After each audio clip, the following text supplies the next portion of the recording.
Aujourd'hui, c'est le Radioton des Roses. Toute la journée, on va vous demander de donner généreusement parce que le cancer peut nous toucher de près ou de loin à n'importe quel moment, qu'on soit jeune ou même plus vieux. Et notre prochaine invitée en sait quelque chose. On va s'entretenir avec Myriam Leboutillier, originaire de la péninsule acadienne, mais demeurant maintenant dans la région de Bathurst. À l'âge de 17 ans, en 2004, le couperet tombe. Elle est atteinte du cancer de Hodgkin.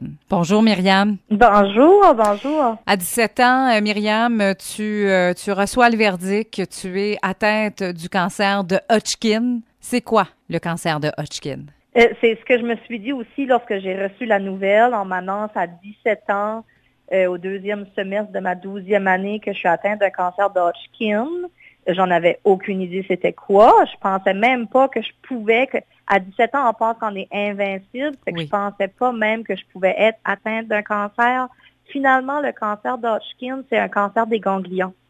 Moi, c'était au niveau du cou, au niveau de la gorge. Donc, c'est ça. J'avais un cancer des ganglions qui s'appelle le Hodgkin. Mais comment tu as appris ça? Qu'est-ce qui s'est passé qui a fait que, bam, ça arrive, puis on a le diagnostic? Qu'est-ce qui s'est passé? J'avais une grosse bosse au niveau du cou, mais je m'inquiétais pas trop. Je pensais que c'était plus un kyste. Finalement, j'ai commencé à être vraiment fatiguée. J'arrivais d'école, je me couchais jusqu'au lendemain. Puis c'est là que les cloches ont commencé à sonner chez ma mère. Puis elle m'a poussée à aller passer des tests. Puis finalement, en avril 2004, après ma biopsie à la bosse du cou, j'apprends que c'est cancéreux. Alors, le verdict tombe. Comment on se sent? Je me souviens encore, c'était l'ORL, monsieur Docteur Tremblay, je sais qu'il était super populaire à Bathurst, qui m'a annoncé la nouvelle parce que c'est lui qui m'a opéré. Oui. Puis, je me souviens exactement où j'étais. Puis, ma première réaction du haut de mes 17 ans, c'est est-ce que je vais perdre mes longs, beaux cheveux noirs? Ce fut le cas, effectivement. Puis ça va vite, hein. Puis en plus, je pense que comme j'étais jeune, on m'a pris sous une aile, puis tout s'est déroulé très, très vite. On m'apprend la nouvelle, ça me frappe en plein visage. Je l'annonce à ma famille. Après ça, je l'annonce à mes enseignants parce que c'est important pour moi. Je finissais le secondaire, je l'annonçais à mes amis, à mes enseignants.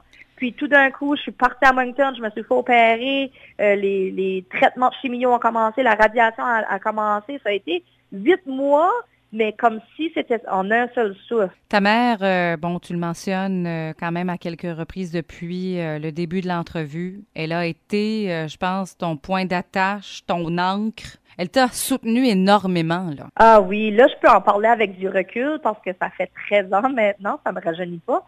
Mais c'est vraiment émouvant parce que ma mère, c'est une mère monoparentale de moi puis mon petit frère qui travaille à son propre compte. Puis, je veux dire, mon frère et moi, nous sommes les amours de sa vie. Puis, à ce moment-là, ça a été vraiment difficile pour elle parce qu'elle a dû m'accompagner parce que j'étais extrêmement faible, malade. Puis, en même temps, à cette époque, il n'y avait aucun traitement d'oncologie, clinique d'oncologie, dans la région Chaleur ou péninsule acadienne. Alors, Myriam, ça veut dire qu'on se déplace, là? Oui, c'est ça. On fait 3 heures de route, on se rend à Moncton semaine après semaine.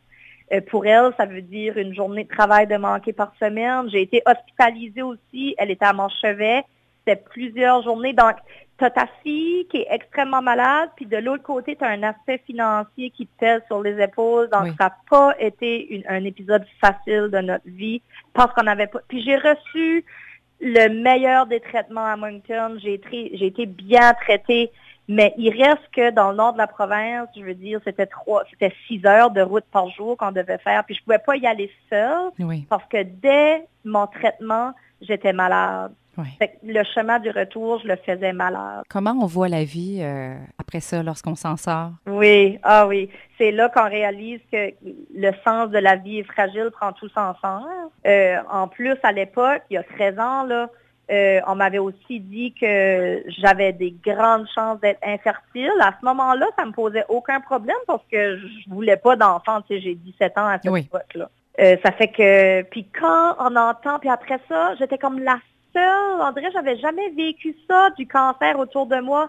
Puis après, dans les années qui ont suivi, ben là, j'ai J'ai vu un peu partout ce qui se passait, comment le cancer nous affecte, comment ça touche tout le monde.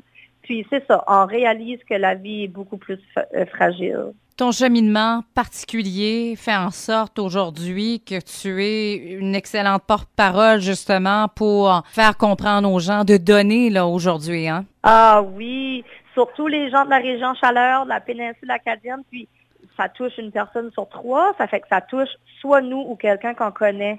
Puis c'est important de donner généreusement dans notre région justement pour épargner ce qu'on a dû vivre malgré le fait qu'on a été bien traité, mais ça a engendré beaucoup de coûts financiers juste pour notre petite famille à nous. Ça fait que ça arrive à plein d'autres familles. Donc, d'être capable d'être soigné, traité dans notre région, c'est très important. Merci beaucoup, Myriam. Merci.